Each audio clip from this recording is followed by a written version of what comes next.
Hi, I'm Daryl Urbanski, and welcome to the Best Business Podcast. My mission is to help create 200 new multi-millionaire business owners. How? You'll do better when you know better. In my interviews, you'll hear from self-made millionaires, seven-figure business owners, authors, and world-class experts sharing how they did it so you can too without experiencing the same obstacles they did. When your life and your business grow as a result of what you're about to discover, please call me and tell me about it. The number to leave a voicemail is 1-888-844-GROW. That's 1-888-844-4769. Long-distance charges may apply. Dial now to call me, connect, share your personal story of how my interviews have helped, or share your current challenges and frustrations so I can connect you with an appropriate course, coach, or help you if you connect. Now, if you like this interview, please share it with a friend you think will benefit. They'll appreciate it, and I will as well. You can also connect with me on social media. Look for Daryl Urbanski, D-A-R-Y-L, Urban Ski, U-R-B-A-N-S-K-I, and add me so we can be friends. Now sit back, relax, and enjoy what I've prepared for you right here, right now.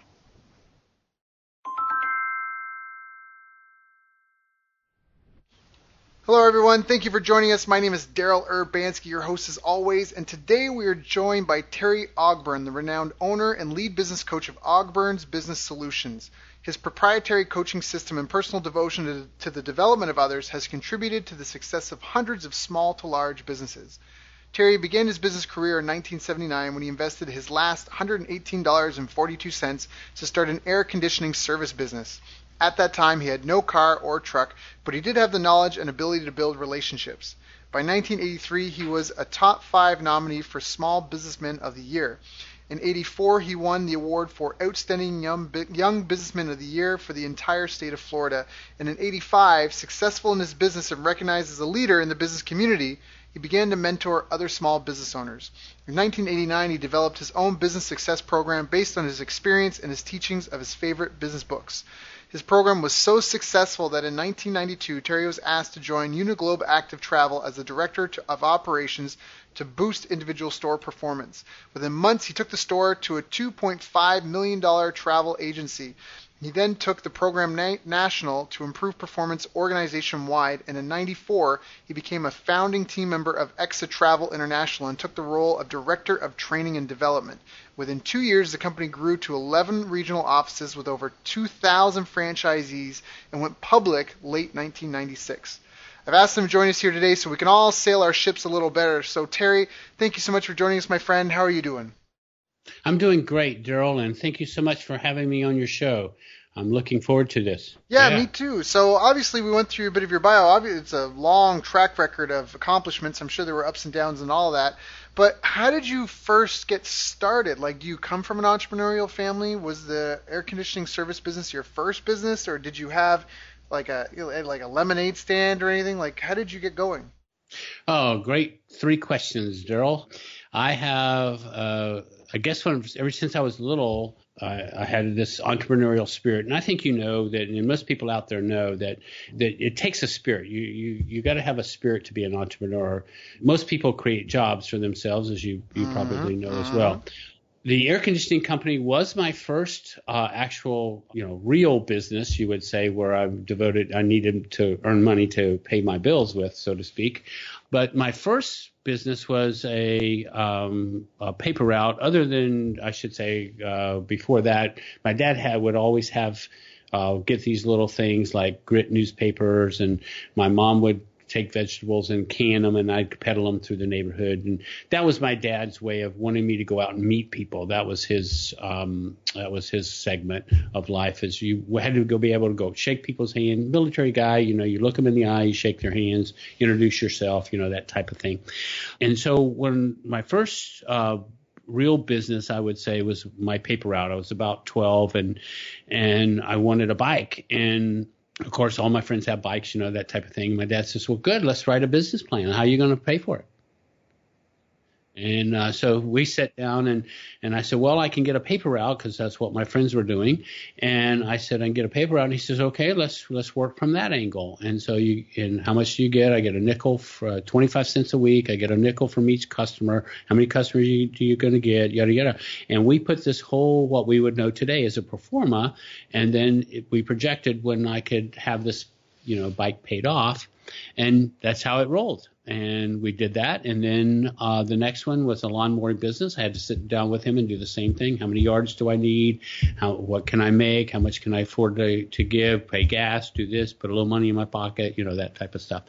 And so that was my enterprise. As a kid and in high school, you always do little things, find ways to make money. I was always a young man that was figuring out how to make some money. That sounds fantastic. I apologize for interrupting, but that is such a great way to set up a child for success. So even when you were, before you were old enough to work, your mom would can, fruits and vegetables, and your dad send you knocking door to door. He basically got you involved in door-to-door sales, meeting people, shaking hands. Wow. How old were you when that happened? You blew my mind as soon as you said that. I guess that probably started when I was about 8 or 10, about 8, 9, 10 years old, something like that. When you were out there, my dad being a military man and my, family being military, mom stayed home. Mom was a stay-at-home mom. So, and she took in ironing and she did things like that. And then she would go to the farmer's market and buy, a bushel, they call bushel of vegetables. Like, let's say she was going to have green beans and this, that, and the other. And she'd take them, fix them all up, blanch them off, get them out, put them in little jars, and I'd go around with my little wagon and I would, sell them. That is so awesome. I love that. And then, like you said, throughout your adolescence, you were never encouraged to go get a job. You were encouraged, okay, how many customers do you need to get what you need for the paper out for the. That is so fantastic. Wow. So awesome. All right. That's part of my program even today is working backwards, figuring out what do we need to do in order to get to where we want to be. Reverse engineering, beginning with the end in mind. And that's, you can tell that, one of my books is The 7 Habits, and that's, so a lot of these books that that I use are all based on the same sort of philosophies that that was instilled in me as a kid. So I resonated with them real quick. Oh, wow, I've been learning this all my life type thing. Yeah. Well, that's just so, because, everybody's looking for the prodigal child, and I have a martial arts background, and everyone wants to be the gifted one, but science has been looking for them forever, and the reality is a ton of it is hours invested. At the end of the day, it's hours invested. My younger brother, I'm adopted, so and he's even my stepbrother, but my younger stepbrother got started in 10-pin bowling when he was 2 years old. And now he's 26 now. And I mean, he's got 24 years of experience. And so it's just so second nature to him, and he just crushes his friends in that because he just has so many hours invested. It's such a powerful thing just to get someone started young. And even just the concept, building relationships face to face, value proposition, just going door to door. That is I wouldn't say most, but a high percentage of the most successful entrepreneurs that I've either interviewed or met or befriended or mentored under, they've all have had either door-to-door experience or at a stall, in a market experience, that face-to-face, kneecap to kneecap, talking to real people, which is such a powerful skill. Now, I refer to it as belly to belly. Belly to belly, yeah, that's the... Which is real, because people will confess a lot of things when they're opening up to you. And something else, and I'm sorry for stepping on you, but it's really hard for somebody to throw you out of their business.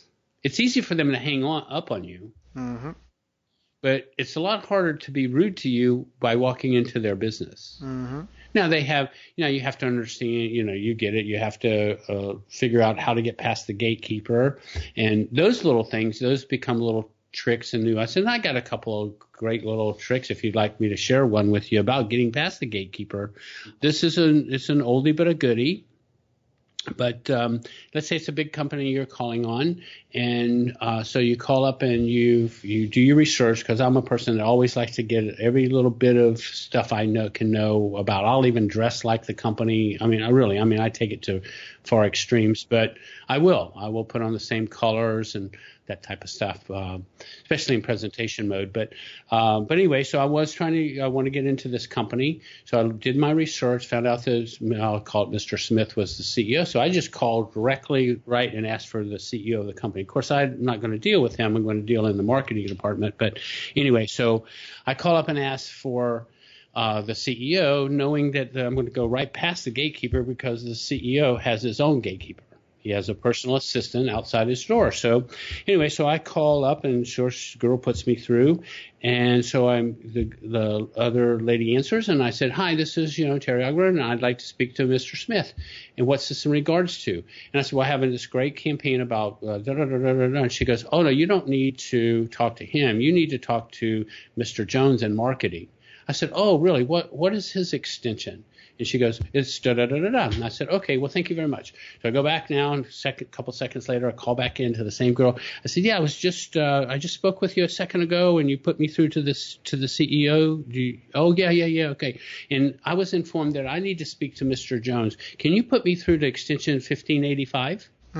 That's right. No more gatekeepers. Right through to who you need to speak to. Just a little, and she doesn't know anything. She's sitting on the phone, right? So just a little thing.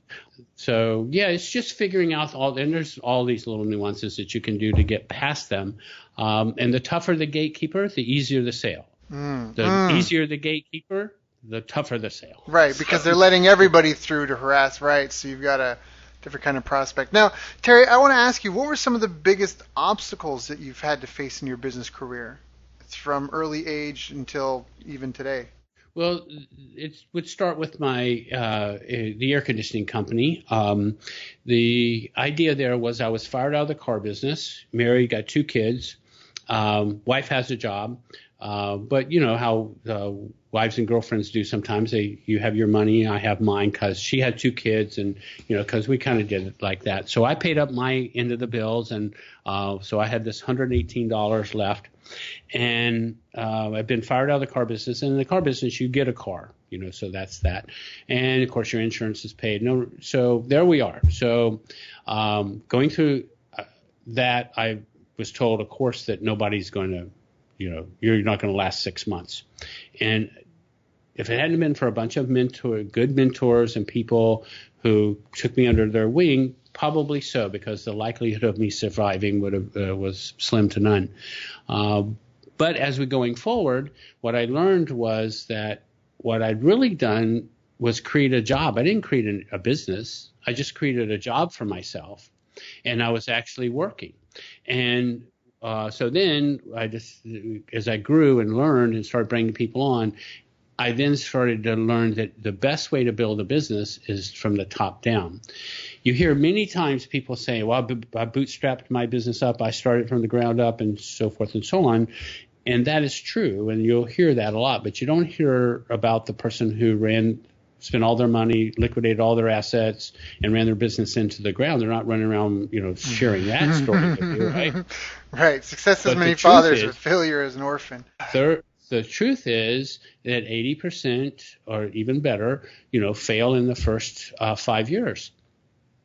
However, when you build your business from the top down, and this is what I impress upon people, you have a better than a 90% chance of success. So thinking about all the things that you need to put in place, like when I didn't think about this when the air conditioning business, but I needed accounts payable, accounts receivable, a bookkeeper, and all those little tasks that need to get done, you still have to have them. Somebody had to put out the advertising. Somebody had to do this, that, and the other. And I was it, but I didn't know what those tasks were. So in today's world, we can decide what those tasks are, assign those responsibilities, and when we're going to do them. And instead of you hiring people, you're delegating. Tuesday morning I'm going to have the accountant hat on. Thursday morning, I'm going to have the marketing hat on, so forth and so on. You show up to work as a different person. Right. So you designate each day of the week for, so in the beginning, before you have the ability to hire people, because that's something I actually just, it's funny because I have a coaching program that I do, and I just released a workout basically on that, doing an accountability chart where you write out all the exactly you said, all the tasks that have to happen in the business, group them into transferable skills or common groups, and then now and then title them, and now you've got the different departments or areas or things like exactly like you said. But I love that because in the beginning that's always a challenge for people is what do I do when I can't hire someone? Well, you have to do that. Well, how do you time block that out? Well, then Monday's your accounting day, Tuesday's your marketing day, Wednesday's your. That's a great strategy. I really like that. I really like that. So what was the next business challenge that you had to discover, or how did that help you in your like once you figured that part out? What was the next problem that you faced? Well, you probably have heard a gabillion stories, so to speak. One of mine is that about 6 people strong now, and it's in Florida. In the air conditioning business, there's really no winter. It's when you get here in Florida, the winter time is just ideal weather. It's just perfect weather, not too cold, not too hot. Everything's great. So we got into a little money crunch. And so we had enough money to make the phone bill. We had enough to pay the phone bill. We had enough to make payroll. Now, remembering that the phone in the air conditioning world or in the service business is back in those days, the phone book was everything. I mean, you didn't have anything else but the phone book. And so I called all my team in. Like I said, there were 6 of us. And I said, okay, guys, we got enough money to make the phone bill, and we got enough money to pay payroll. I don't have both. So it's your money, so you tell me what we should do with it. And one of my workers said, can we have some money? And I said, well, yeah, we can we got a pot of money, and we get to use it. We can do this, and that. So we sat down and we logically figured out what we could do, and this person got that. Oh, I don't need my check. And I had money coming in, just wasn't there. It was time for payroll. And so I would have never been any further in business had they chose to take their pay and run, Many stories of crunching because of starting it, creating a job for myself rather than creating a business for myself. I found myself a lot of times running to the bank by 2 o'clock. We would exhaust our mornings figuring out how to get our money together through receivables and this and that and collecting tickets and bringing these guys in or whatever. And so we could get to the bank so we could release the checks for that day. So you face a lot of challenges when you're working behind the 8 ball. Now, good enough that the people that believed in me, I'm always been, even since I was a young man, very transparent, very open. Yeah, that came through. That just in how you handled that situation, I think not only creates better camaraderie, because it's all about the team. Like whether you create the job for yourself or you have the business with the team running it for you, in both cases, you still need help from other people. And just right off the bat, like you said, the transparency, it just shines really through that you're really inclusive and a really good either team lead and just people person, because that not a lot of people do that. They would have an anxiety mentality and they would almost be totalitarian and like a dictator. And I think I've probably done that a couple of times where it's like, hey, this is the way it has to be because the business has to continue because and you're making decisions for people, which might be the best thing at the end of the day. But people still want to have a sense of control and an influence over their life and the direction and decision. So just a very smart way to handle it. So sorry, keep going. Well, and keeping on to what you just said, to me, when you lay all your cards out on a table, and I think if you see that came from my dad as well, when you lay your cards out there, people appreciate that. Even with just your friends, or you picking, have a pickup game, a basketball game, or whatever. People have, this sense of belonging, and if they feel like they're a part of the decision, they will make, push comes to shove. Typically, they'll make the right decision. Yep. Now, and if the person didn't make the right decision, then obviously you don't need them on your team. Yes, that becomes very instructive, where people can. And for some companies, you might be afraid to do that, but you're better to get rid of them now than to hold on to them and just because the wrong person on the team, it's just like it's bad for it's like a parasite in your intestines, like it's just bad for the whole system. It just is. Yeah. Correct. And what I say is that you can only go as fast as your slowest vehicle. You can only go as fast as your slowest person. Yep.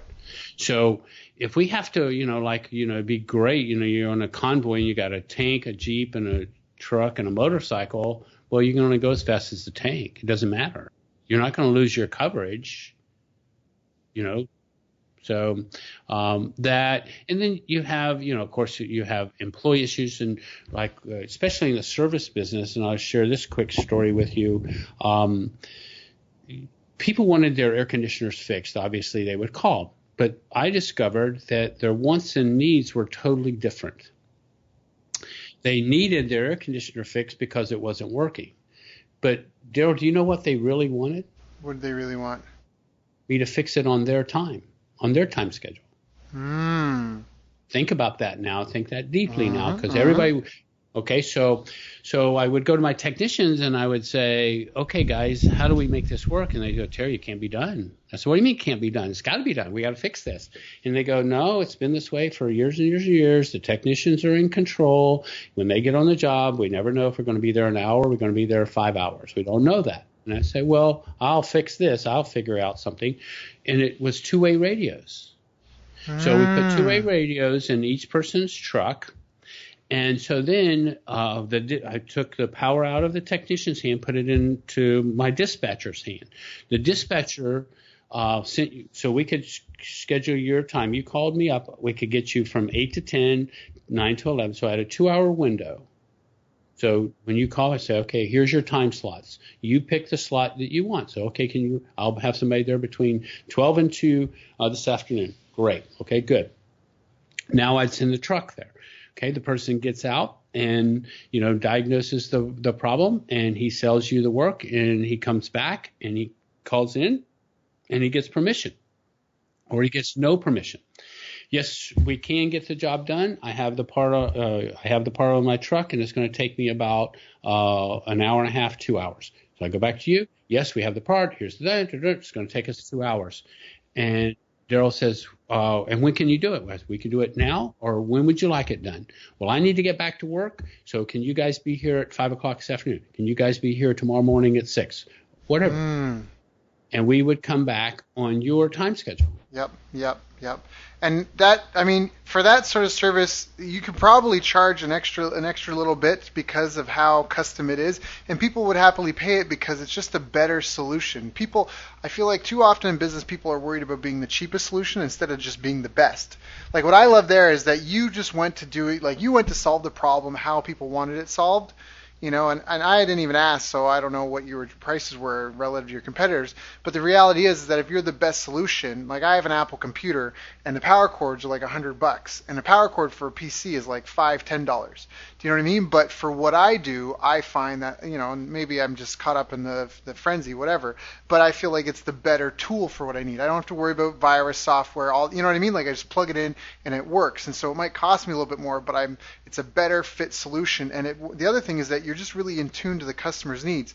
Hyper relevancy is everything, especially in today's day and age. Like, I just love, again, it comes back to just really being in tune with the people in your business and really in tune with your customers. Because like you said, what's the benefit of the benefit, or what are you really selling? Right? Like for you weren't just selling how to fix the air conditioner. You were like, how to fix the air conditioner in a convenient schedule, because you probably work a 9 to 5, and so it's a pain in the butt when you have someone that's coming to your house and you just have to leave the door unlocked all day and you don't know if they came or didn't come. Like, you know what I mean? That's it's an awkward, uncomfortable experience. And so if I can have you come and we can communicate and you can give me exact times and I can be there or not, like, I'll pay the extra whatever, because it's just going to be done better. So I love that. Yeah. Good. Two things came to mind when you mentioned that. One case, this was more common than I would say, not often, but every once in a while, we would have customers call us and say, hey, listen, my air conditioner's broke. I've taped a check, put a check on the refrigerator.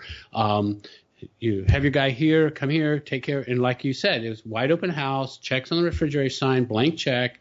We would go, that's how much trust we had built. Now, as far as our price goes, we were considered to be one of the most expensive companies out there.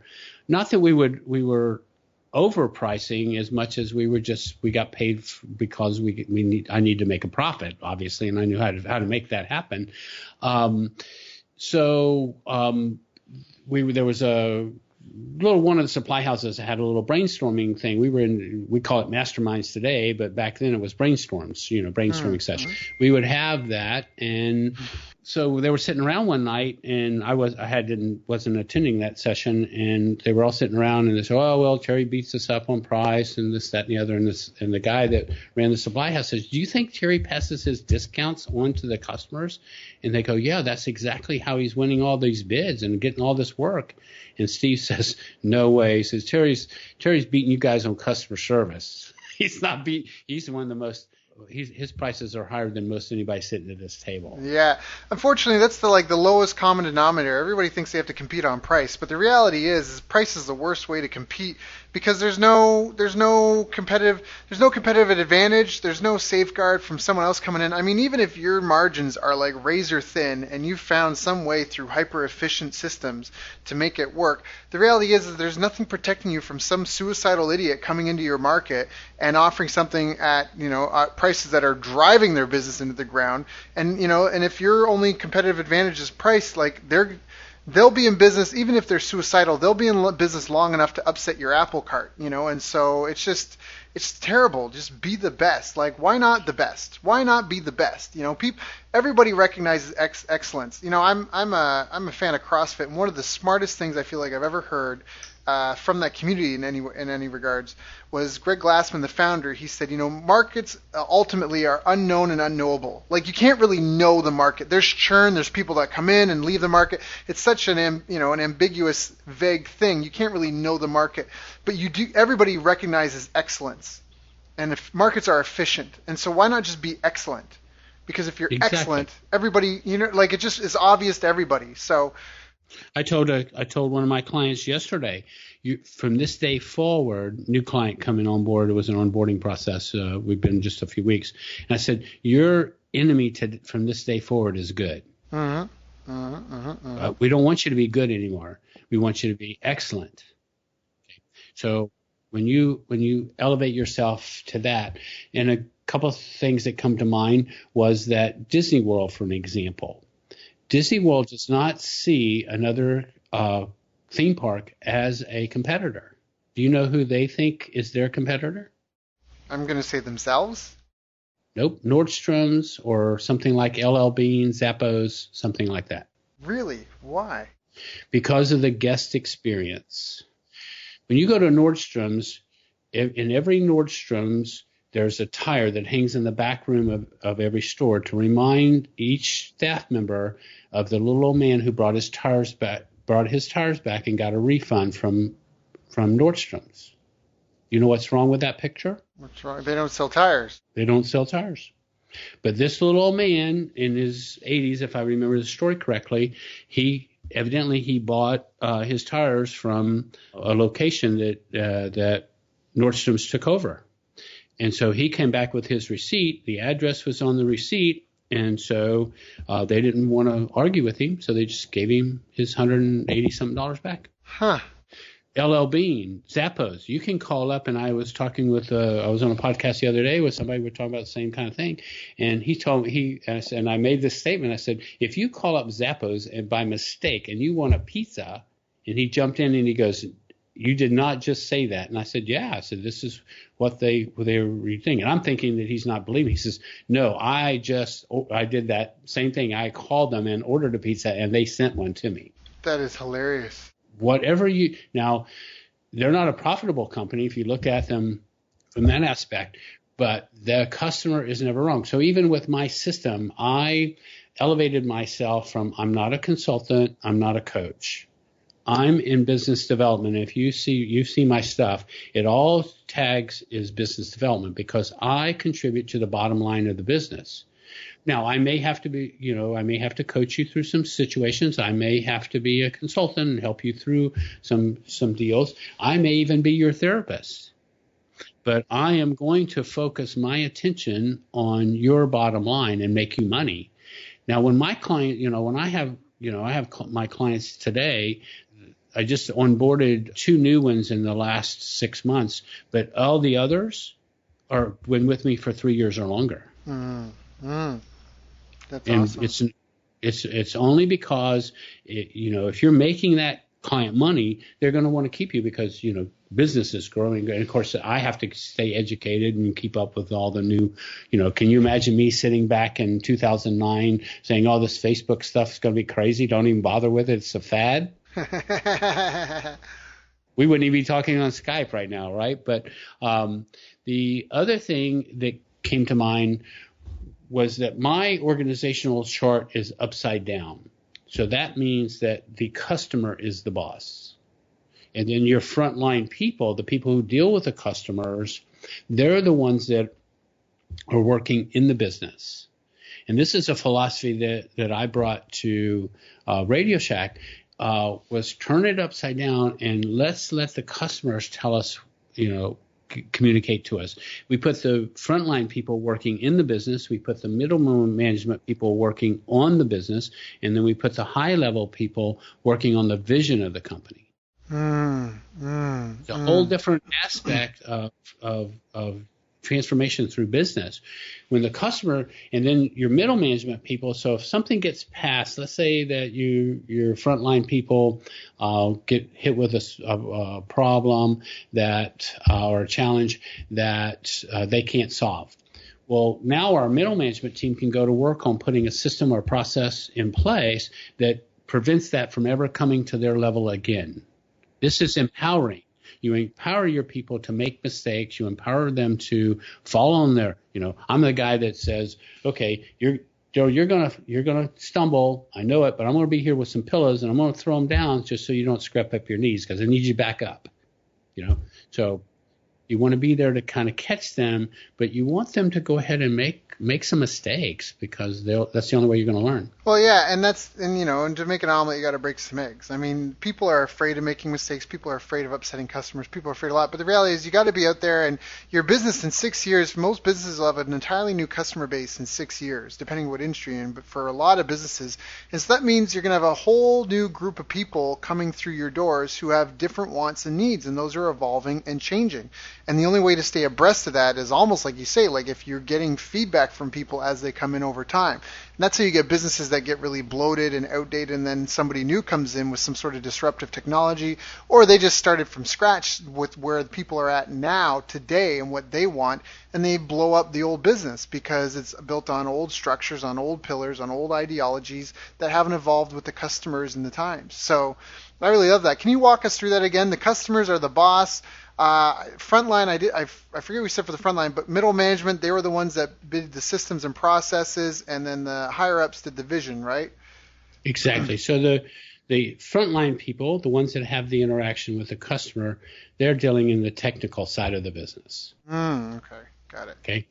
And the middle management, they're working on training programs and trainings and things like that, education, so that the lines of communications, can remain open, and they can keep busy. Because you think about it, if somebody come into you and you're dealing with a customer service issue and the customer service person gets involved, you're paying them a salary, okay? And if that customer service person can't solve their problem and then they got to go get the office manager, well, now you got 2 people trying to solve one problem. Now astronomically, the price went up. Yep. Yeah. For you, the cost to serve that customer is now increasing. Because that frontline customer can't just solve the problem. They got to go get 5 signatures, and there's got to be a committee that meet to discuss, to review. When it could just be the simplest thing. And I mean, you should just, if don't hire idiots, you should just filter those people out. If the person can't really solve that problem, either there's something wrong with your training program, or you're not getting qualified people, right? And exactly. And even when I explain to people how to hire people, my system is about 3-step interview process. And each interview process or each interview is handled by a different person. With the last person hiring them is the one they report to. So I may have a lower level person do the first interview just to see if they're qualified into the system. Okay. They have to have qualification. Then the next person, maybe the owner of the company, does the second interview, simply because he wants to make sure that this person can adapt to the culture that we're dealing with, okay? And then the third person is the person who is going to go over the, I call them position contracts, because my stuff is a little bit more on I call it steroids type. It's not just a job description, but it's an actual contract that's broken up into 4 pieces. One, explaining that how it ties to our strategic plan or our action plan. The second step is the work that must be done to ensure that their part of the strategic plan is upheld. The third section is how we're going to evaluate it. We evaluate it by grading it. We don't do essays. You actually can score it based on 0 to 5 or 1 to 10, whatever. And then the last part is your compensation and how you're going to be compensated for at a grade at this place or this level. So you incentivize them to score higher on their job task or their job description. And then you both sign it. And then when you sit down with that person at the end of the quarter, and I do things quarterly, because the technology is moving so fast, we can't have year goals anymore. You have an idea where a year is, but you want to chunk it down to a quarter. And at the end of the quarter, you and I would sit down. You would have a copy of your position contract. I would grade it. You would grade it. We would swap papers, and then we go over each line and come up with a grade that we both agree on. That's a win-win concept. We both agree. Now, if any doubt would go to you, let's say that I'm going along and you found a loophole in this line, and well, you didn't. That's kind of you give you the benefit of the doubt, because you got to be invested in people, right? Exactly. So you give it to them. People want to do a good job.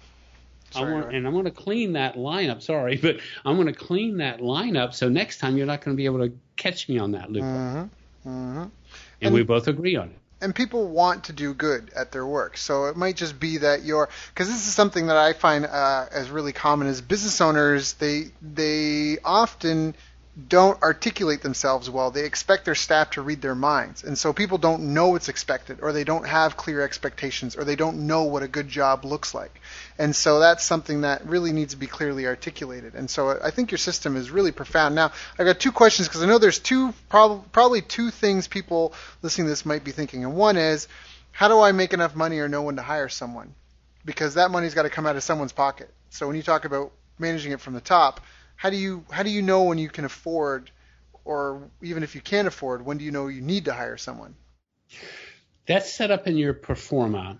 Now, Performa has been done away with. We use QuickBooks, and everything's getting into this, past accounting more concept than future accounting. But I write business plans, as well. Funding plans get money, and one of the plans that I wrote was a couple years back was for a person coming in from the United Kingdom, and he wanted an EB-5 visa, and to get that you have to invest in a $500,000 minimum to a company. It's got to be failing, and you got to put on 10 people in 2 years, and they have this whole structure in order Homeland Security, and very few people can get their business plans through them. In fact, 2 people that tried this for this guy failed at getting past the Homeland Security. I was fortunate enough to be brought into the picture. We got his visa, and that was fine. But when you create your Performa, what happens is you increase your business, and then as you increase your business, you have to understand your workload.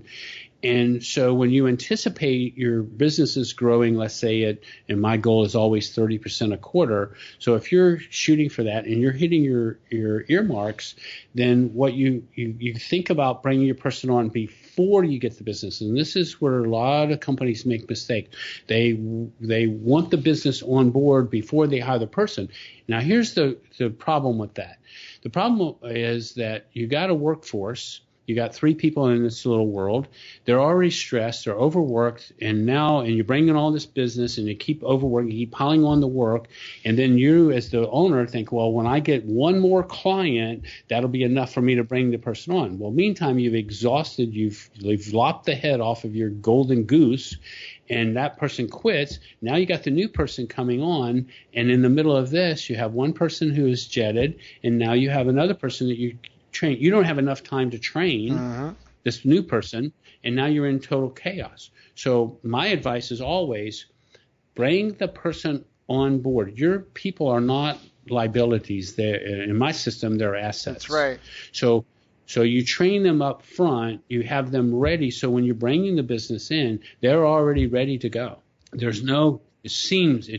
So many companies, they hire people and the first day of the show up, and I had the same problem when I was in the air conditioning world. One of the teams would hire somebody and they'd be bringing, and I'd come into the office and I'd say, Mary Beth, what's that guy staying? Who's that guy? She said, that's our new technician. I said, why is he standing here for?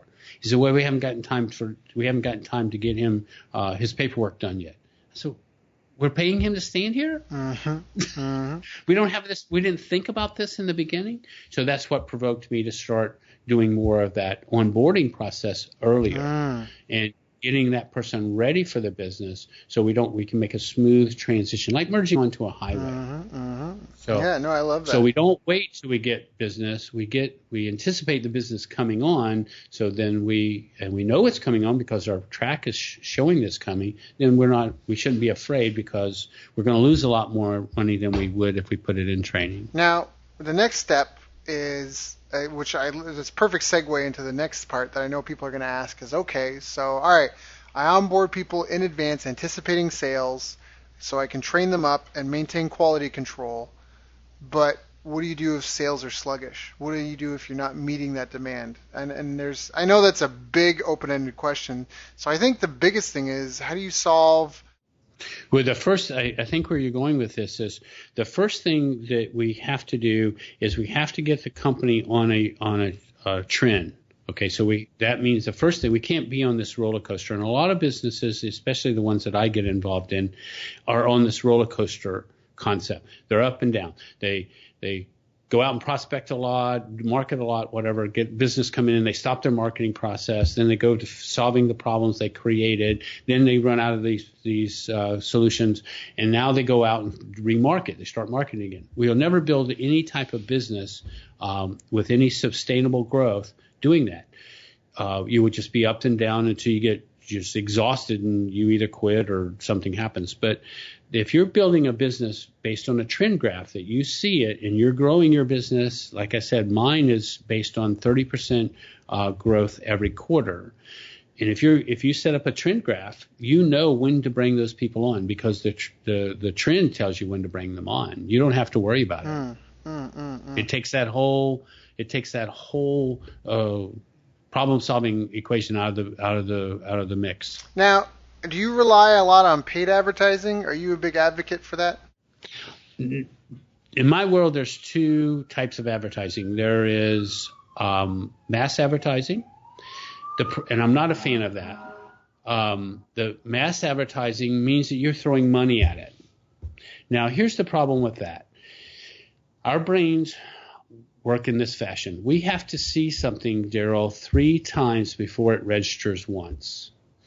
We have to see it 9 times before we believe it. So that means we've got to run 27 impressions in order to get the customer to believe that we're going to be there when they need us.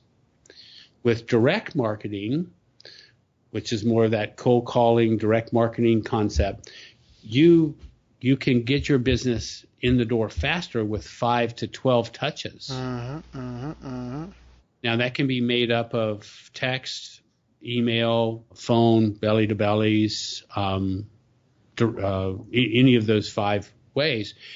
In this way, you can build rapport with people. We need to think about something new. You're talking about earlier about how businesses is changing. We got a big change coming to us right now, and it hasn't anything to do with technology, anything like that. The big shift in business is something called neural linguistics programming. Have you heard of it? NLP, yep. Yep. Okay, so you're seeing it even more and more now in all your advertising. You're seeing it in people using it. Tony Robbins is a big fan of NLP. Well, we need to teach the business and the business owners the importance of neural linguistics programming. This is how used to be that product knowledge was the key. If I had the knowledge, then I was the sought after person. But it's not. Product knowledge now is not the end all be all. Consumer knowledge is now is what we need to know. Is what are their buying behaviors? What's their trigger points? How do we put triggers in place? What's going to get them to move? 86% of the people start their buying process online, no matter who we are. Okay, so the reason they do that is because they are afraid they're going to be sold. So they get educated. So now NLP allows us to build rapport with the client so we're not selling them.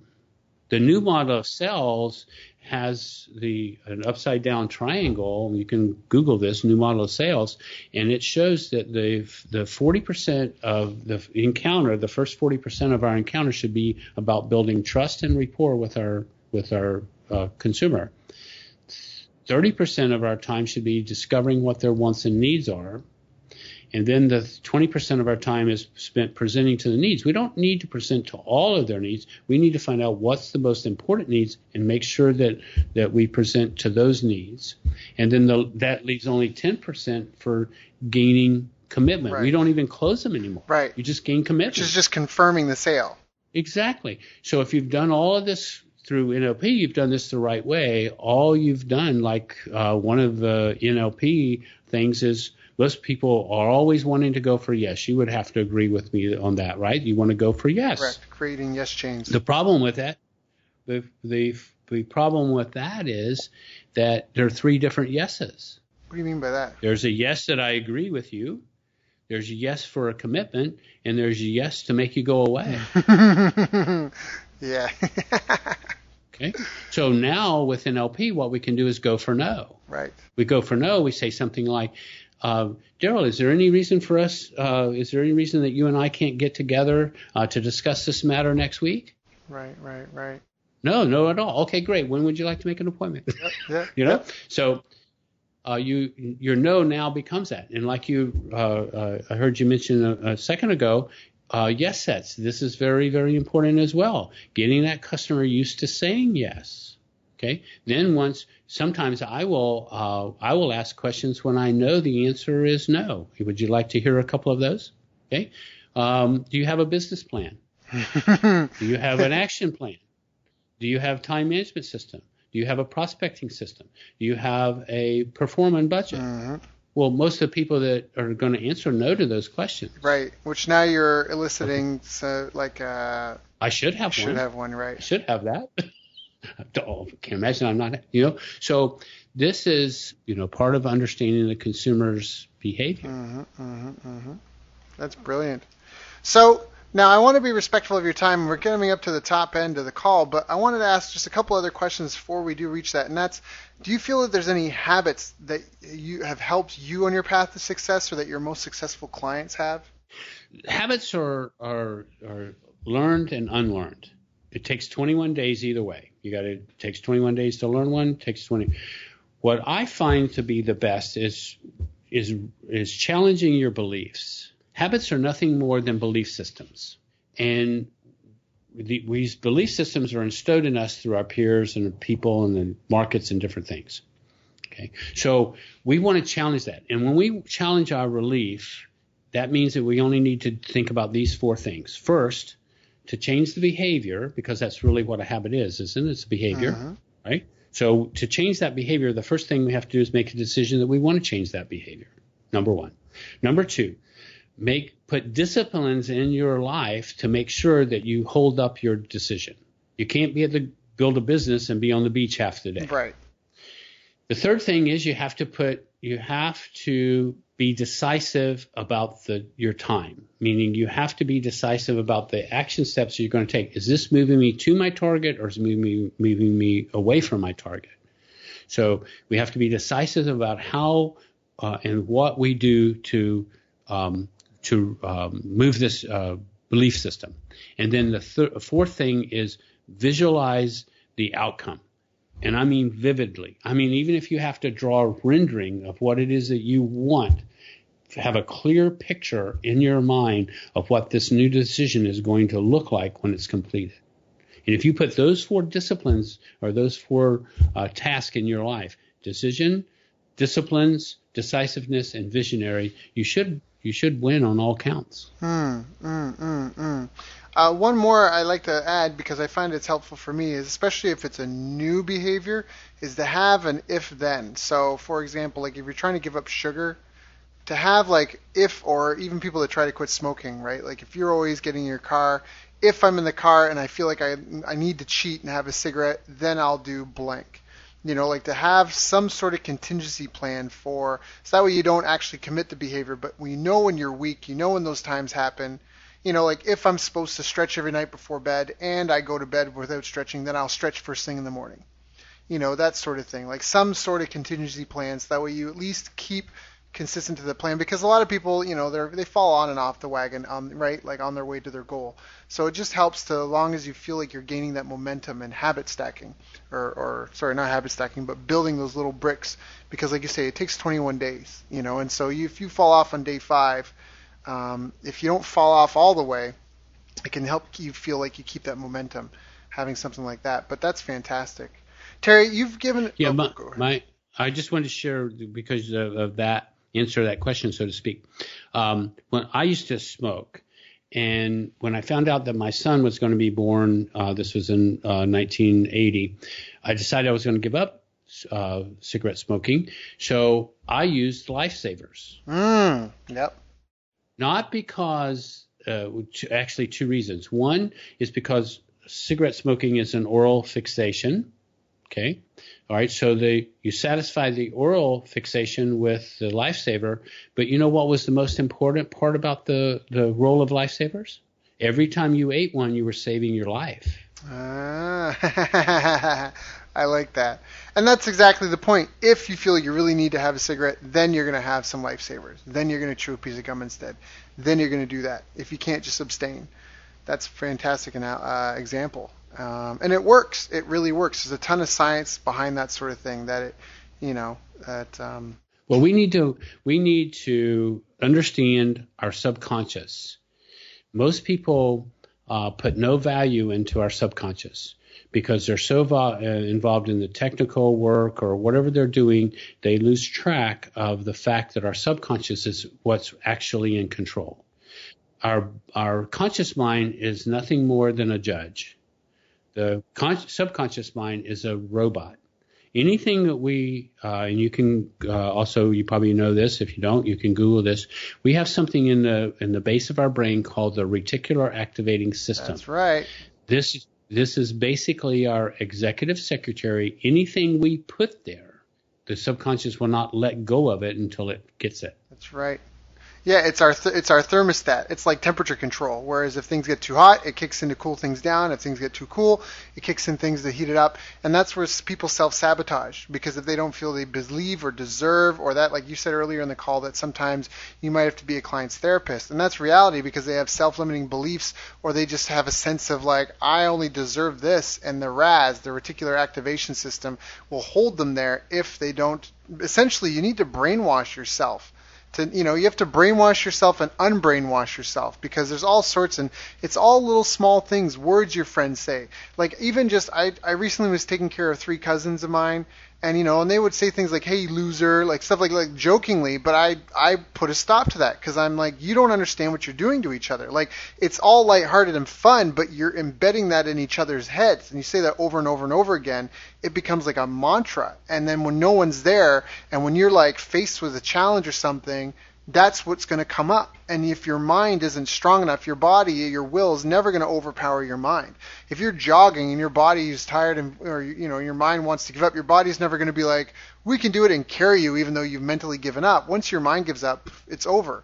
And so you really need to protect that. And and it might sound funny, but you're almost better off to brainwash yourself to believe the impossible is possible than to fill yourself full of self-doubt and limiting beliefs, and I can't, and I shouldn't, and this won't, because you're never even going to try, And I mean, people don't even get like the amazing things that we've done. Like we put people on the moon, Do you know what I mean? Like, we've doubled our life expectancy as a species. Right now, we are talking from other sides of the planet in real time. No other, like, we already are cyborgs. Where now, with an apparatus on my head and a laptop, I'm now more than a human. Do you know? And so people don't get that. Like, Yeah. the impossible is possible. And that's, mind over matter is the simplest way to say it, but it's true. And so exactly like you said, the reticular activation system is your internal thermostat. And if you have it set, if it's your financial thermostat is set to $20,000 a year, you're never going to get above that because that's all you think you deserve. Perfectly said. And as soon as you start making more than that, you're going to go, whoa, and your body's going to dial back, right? Well, actually, the truth is that when you start getting close to your 20,000, you'll start slowing down. Yep. Yes. You won't push past it because, and there's an old story, and you probably heard this before, but this is old. The sales team with a salesperson in play, and he made 25,000 his first year. So then they put him in an area where he could make 50, and he made 25. So then they put him in an area where he could maybe make 5 or 10,000, and he made 25 because he had to. Yep. But anyway, no, but that's so well I'm said. sure we're at the end. No, that's so well said. That's actually, that's the sidebar. But Terry, this has been a great call. It's been fantastic on not only principles to raise successful entrepreneurs as kids and imbue them with life skills that will serve them lifetime. We also talked about some life skills that people themselves perhaps should develop if they want to be business owners and entrepreneurs. Also talked about a different way to look at our business as opposed to creating a job, making a checklist of all the things that you do in a day and find somebody else to do them so you can look at your business from the top down and then, and start tweaking the systems and building it like a machine and like a service that operates. Like when you go through McDonald's drive-through, they're never like, sorry, Sally's burnt out. She's put in clocked 80 hours this week. Drive-through's closed. Like that doesn't happen because that job is interchangeable where they can hire someone, train them up in a couple of weeks, put them in there, and somebody else will get the work done. So some great lessons, some great tools in this call for the listeners. Is there anything I didn't ask you that I should have asked you? No, I think we got a lot of ground covered in the hour that we spent together. It's been an awesome call. It's been one of the best podcasts that I have been on as a guest. And I thank you for that. Thank you, Terry. And I have an offer too for your guest and yourself if yes, when you're ready for that. Please let us know what it is and how people can get involved and how they can reach out to you. Okay, great. It's very easy and simple. Way I do things. All you have to do is go to either one of my websites, ogburnsbusinesssolutions.com or terryogburn.com. Click on the contact us button. There will be a place for you to put in your name and your email address and a problem that you're having. My offer to your guest is that I will spend a half hour with any person working on a solution for a problem they have. No sales pitch. No, it's not an upsell. Won't be any of that. It's just me and that person locking down and spending a half hour creating some solutions to a problem they may be having. That is fantastic. That is such a great idea. And for those listening to this, I highly recommend you take Terry up on that because obviously he's got the goods and years of experience in making this work. And even though there might be new technology and AI and yada, yada, yada, certain principles and strategies are timeless and they still work. And obviously we're still staying on top of things. And so it's not like any of this is outdated by any means. It's practical stuff. The customers are still people. The staff, delivering the product or service are still people. And the results are still the same. They're still counted in dollars. So I highly recommend that you reach out to Terry. I don't know. You guys heard it for yourself. I think this is a fantastic call. Terry, I really appreciate your time and coming and sharing with us. I appreciate your transparency, your candor. You're easy to get along with personality, and obviously just the commitment you've made to mastering your craft and helping other people. So thank you. Oh, thank you for allowing me on, too. It's been a great show. It's been a great show. You've reached the end of our interview. Now, first, let me thank you for listening. I appreciate and respect you more than you'll ever know. And now I'd like to ask you a couple of questions. First, what 3 lessons did you just learn? What 3 aha moments just jumped out at you? Second, what can you implement for yourself and your business in the next 24 hours? Third, What can you give to someone else to help you with, or give to them to just do it for you? Whatever it is, remember taking action is the secret sauce to results. Now, if you think this interview would be helpful for a friend, please give them a link to it. It'll help them and it'll help me too. I'd also like to invite you to help me find out more about the challenges you're facing, your dreams, your goals, and how I can help you overcome what's holding you back. We both do better when we know better, and your success is my success. So please reach out and interact. You can visit our website, bestbusinesscoach.ca for Canada or California, where I'm from and where I'm living. You're welcome to also try out one of our paid programs. You can find us on YouTube, Facebook, and pretty much every other social media channel you can think of. You should also subscribe to the podcast, and if you're enjoying them, please leave us a nice review. It really helps. That's all for now. Once again, thank you. Take care of yourself, and remember, the world needs the best business you can build. And I believe in you.